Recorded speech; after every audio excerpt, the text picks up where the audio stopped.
নিজের প্রেমিককে পরীক্ষা করার জন্য বান্ধবীকে তার পেছনে লাগিয়ে দিল মেয়েটি। কিন্তু এরপর যা ঘটল তা কেউ কল্পনা করতে পারেনি। আজ আমরা আলোচনা করব ককটেল টু সিনেমার গল্প নিয়ে। সিনেমার শুরুতে আমরা কুনাল নামের একজন যুবককে দেখি। তার নিজের একটি হোটেল রয়েছে এবং সে নিজেই সেটির ম্যানেজার হিসেবে কাজ করে। কুনাল খুবই আকর্ষণীয় স্বভাবের ছেলে, তাই অনেক মেয়েই তার প্রতি আকৃষ্ট হয়। অন্যদিকে রয়েছে দিয়া, যে গত ১৬ বছর ধরে কুনালের সঙ্গে সম্পর্কে রয়েছে। স্কুল জীবন থেকে শুরু করে কলেজ এবং এখনো পর্যন্ত তারা একসঙ্গে আছে।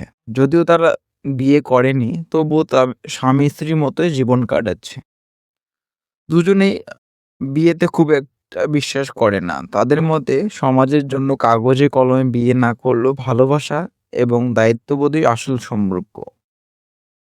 একদিন তারা একটি একটি বিয়ের অনুষ্ঠানে যায়। সেখানে বন্ধুর সঙ্গে আড্ডা দিতে গিয়ে সম্পর্ক, বিশ্বাসঘাতকতা এবং প্রতারণা নিয়ে আলোচনা শুরু করে। এক বন্ধু জানায় তার স্বামী তাকে প্রতারণা করেছে। এই ঘটনাটা শুনে দিয়ার মনে সন্দেহের বীজ জন্মায়। এর আগে মজা করে কুণাল বলেছিল, আমি যদি কখনো তোমাকে ঠকাই তুমি ধরতেই পারবে না। যদিও সে মজা করেই বলেছিল, কিন্তু কথাটা দিয়ার মনে গেঁথে যায়। এরপর থেকে দিয়া কুণালের প্রতিটি কাজ লক্ষ্য করতে শুরু করে। কোথায় যাচ্ছে, কতক্ষণ থাকছে, কার সঙ্গে কথা বলছে, সবকিছু নিয়েই তার মনে সন্দেহ জন্মাতে থাকে।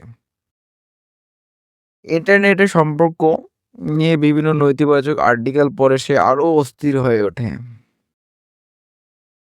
একসময় দিয়া সরাসরি কুণালকে জিজ্ঞেস করে, তোমার কি অন্য কারোর সঙ্গে সম্পর্ক আছে? কুণাল হাসতে হাসতে বিষয়টা উড়িয়ে দেয় এবং তাকে নিয়ে ঘুরতে যাওয়ার পরিকল্পনা করে। দুজন সিসিলিতে বেড়াতে যায়। সেখানে তাদের সঙ্গে পরিচয় হয় এলি নামের এক স্বাধীনচেতা মেয়ের। এলি খুব বন্ধুত্বসুলভ হওয়ায় দ্রুত দিয়ার সঙ্গে বন্ধুত্ব হয়ে যায়। কিন্তু দিয়ার মনে তখনও সন্দেহ রয়ে গেছে।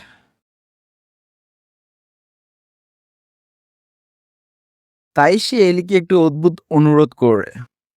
সে বলে, তুমি কুণালকে একটু আকর্ষণ করার চেষ্টা করো। যদি সে তোমার প্রতি দুর্বল হয়ে পড়ে, তাহলে বুঝবো সে আমাকে সত্যি ভালোবাসে না। প্রথমে এলি অবাক হলেও পরে রাজি হয়ে যায়। এলি বিভিন্নভাবে কুণালের মনোযোগ পাওয়ার চেষ্টা করে, কিন্তু কুণাল তাকে কোনো গুরুত্বই দেয় না। বরং বারবার জানিয়ে দেয়, আমার কাছে দিয়েই সবচেয়ে গুরুত্বপূর্ণ। এতে দিয়া খুশি হলো, তার সন্দেহ পুরোপুরি দূর হয় না। তখন সে নিজেই কুণালের সঙ্গে খারাপ ব্যবহার শুরু করে, যাতে এলির প্রতি কুণালের আকর্ষণ তৈরি হয় কিনা দেখতে পারে। সময়ের সঙ্গে সঙ্গে এলি সত্যি কুণালকে ভালোবেসে ফেলে। প্রথমে অভিনয় করলেও পরে তার অনুভূতি বাস্তব হয়ে যায়। সে দিয়াকে জানায়, আমি সত্যি কুণালকে ভালোবাসি। এ কথা শুনে দিয়া রেগে যায়। তাদের মধ্যে বড় ধরনের ঝগড়া শুরু হয়। অবশেষে কুণাল জানতে পারে যে পুরো ঘটনাটাই ছিল দিয়ার পরিকল্পনা। সে ভীষণ কষ্ট পায়।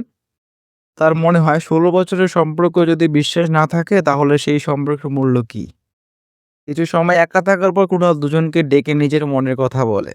সে জানায়, ১ মাসে কাউকে যতটা জানা যায়, ১৬ বছরে তার চেয়েও অনেক বেশি জানা যায়।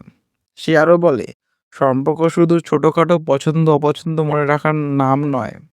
সম্পর্ক হলো এক অপরের বড় বড় সমস্যার সময় পাশে থাকা। দিয়া আমার জীবনে সেই মানুষ, যার সঙ্গে আমি সুখ দুঃখ সব ভাগ করে নিয়েছি। কুণালের সঙ্গে কথা শুনে কুণালের কথা শুনে এলি বুঝতে পারে কুণাল এখনো দিয়াকে সবচেয়ে বেশি ভালোবাসে। সে তাদের সম্পর্কের মাঝে আর বাধা হয়ে দাঁড়ায় না। শেষ পর্যন্ত দিয়া আর শেষ পর্যন্ত দিয়া এবং কুণালের বিয়ে হয়। এলি তাদের জন্য শুভকামনা জানায় এবং আনন্দের সঙ্গে বিয়ের অনুষ্ঠানে অংশ নেয়। এভাবে শেষ হয় ককটেল টু সিনেমার গল্প। ভিডিওটি ভালো লাগলে একটি লাইক দিন, বন্ধুদের সঙ্গে শেয়ার করুন এবং চ্যানেলটি সাবস্ক্রাইব করতে ভুলবেন না। নতুন নতুন মুভি এক্সপ্লেন পেতে পাশে থাকা বেল আইকনটিতে অন করে রাখুন। সবাই ভালো থাকবেন। আবার দেখা হবে নতুন কোনো সিনেমার গল্প নিয়ে। ধন্যবাদ।